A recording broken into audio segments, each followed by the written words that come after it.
Hi everybody, I'm back, and I actually look a little bit better this time. My eyebrows are joking, my hair grew back. Yeah, that shows you how fast my hair grows because that was probably like 3 weeks ago, and my hair has grown back already. Like I put the dread back in, but it did grow back, so I'm pretty excited about that. My eyebrows is popping this time. Got a new little dye job right there. Yeah, yeah, like I got a forehead, don't it? Yeah, I know. I don't have to worry about my hair going to. Shut up. Okay. So, everybody really liked the first vlog. That was kind of awesome. Um, and I was actually about to go to bed. This is my going to bed face. And I was like, God, I said I was going to do another vlog. So, here I am. So, I figured we'd go over the events of last night. Me and Deja went to the club. And it, it was a gaggle of sharpness. It was a gaggle of sharpness. I mean, it was sharp everywhere we turned. It was more sharp. It was like you turn, sharp. No, but it was like it was. We've seen some of the most childish hair I've ever seen in my whole life. It's one bitch in this city, somewhere, one that did about 37 of the girls' hairs in the club last night.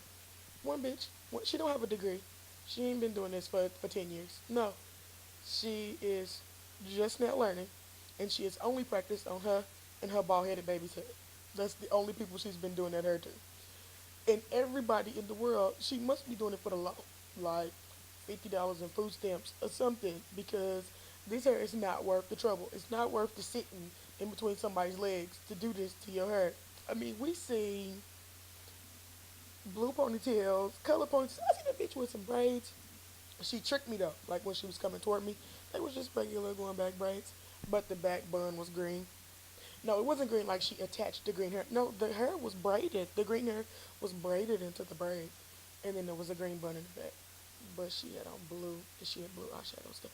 It was just sometimes you just know you on the east side. Um, a lot of hard swoops. Like the hard swoop was like there like 3 days ago. So they just put some water on it to remake the swoop hard. You know how back in the day when you get low into the bottom of the thing, you just put a little water on it and smooth it back down, and then they go back into the and then it dried. That's what it looked like. Like you could stick your finger up under it and raise it up like you. It was stupid. I mean, this bitch has got to be. She got to have paid like her water bill or something off of the heads that she did just last week. But I don't think she did those heads all at the same time. Because some of them hairstyles was, nigga, I swear, nigga, it was a bitch in there with a microwave ponytail. I, nigga, I can still see pieces of the roller in the ponytail. Nigga, I know it must have, nigga, this how I know it was a microwave ponytail. Because when she walked past me, there was the faint smell of burnt gel and burritos. Yeah, burnt gel and burritos is what that smelled like. So I know you put that ponytail in the microwave. I know your mama is somewhere. Man, the motherfucker. Because her burritos smell like burnt gel. So you gonna get in trouble when you get home. Because you fucking up your mama's microwave. Because you trying to be in the club. Nigga, the hair was curled at the top. Like this. Like curled. Curled.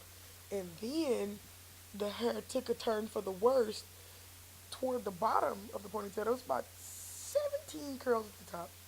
About 17 curls. And then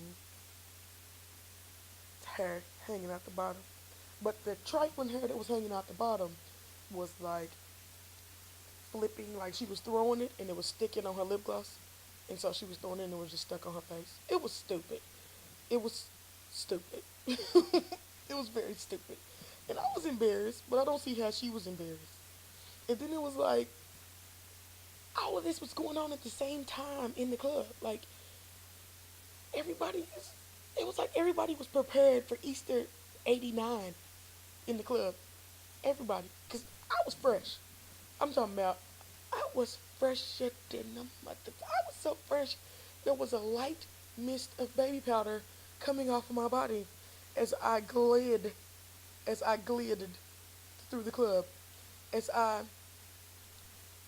cascaded even through the club. That's how fresh I was, is that I was cascading.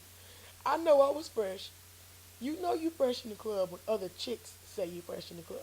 Cause you niggas that say you fresh because they trying to get the pussy. But if a bitch jump out the car in the cold and tell you, I mean, it was like four of them jumped out the car. And girl, you is wearing that dress and shut up and yeah. I felt like Sugar Avery because I know I was fresh. But it was like you couldn't even enjoy the freshness because everybody else was the fucking fool. The fucking fool. It was. Oh, I'm about to get sensitivity. Okay, my big girls, my big girls, my big girls. We have got to start coming to the meetings and checking our emails. It was about 3 or 4 big girls last night on the dance floor for about 17,000 hours, dropping it like it was on fire. I mean, there was a plethora of deep belly buttons and back fat and dark skinned areolas. So it was just popping out of everywhere. Like, I had to enjoy myself on the sidelines. I had to dance to my favorite songs of the 80s, 90s, and today on the sidelines because I didn't want to get mixed up with the debacle that was going on the floor. I mean, one of the big girls was dancing on the ground on her hands and knees. No, like it was 1999. Like this was a talent show, and she was a founding member of Sex Mob. She was dancing on her hands and knees, comma. But the funny part about that is that when it was time for her to get up, she had to throw her arm back on the wall and use it as leverage to lift herself up off the floor. I think she pooted. I'm pretty sure she pooted to get up. You probably shouldn't be down there if your knees are crackling when it's time for you to get up. I'm just a little bit concerned for your safety if that's the way you have to do this. So, I mean, you just never know. She had a homegirl with her, and I believe her homegirl was wearing a quick weave, but I think it twisted a little because I just don't know that your bangs are supposed to be on this side. But they were the life of the party. You know what? I have a unequivocal hatred for quick weaves. Like quick weaves are, it is a hair hat. You're not fooling me. It is a hat. Oh, hair. I know what the hell a quick weave is. You're not tricking me. And like, do quick weaves have an expiration date? Like, what do you do? What is the shelf life of a quick weave? Like, what do you do with it once you're finished? Like, do you just put it on your quick weave wall of shame? Like, is it next to the 4th of July quick weave or the Easter '07 quick weave or the Bowley Rodeo quick weave? I just don't understand. Like, when it's time to wash it, like, do you throw it in the wash with your colors? Like, do you have to, like, lie and dry it or does it go? I mean, what the fuck? Do you set it on the patio in the sunlight? Like, does a bird occasionally carry away? Like, what the fuck are you doing with the quick weave when you're done with it? Like, you can't put it in your bag of hair. Like, do you take it off at night and set it on the on the dresser and get up and put it back on? I just don't know, and I'm just frustrated.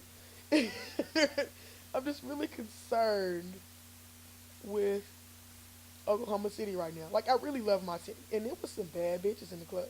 It was some really pretty girls. It was, and then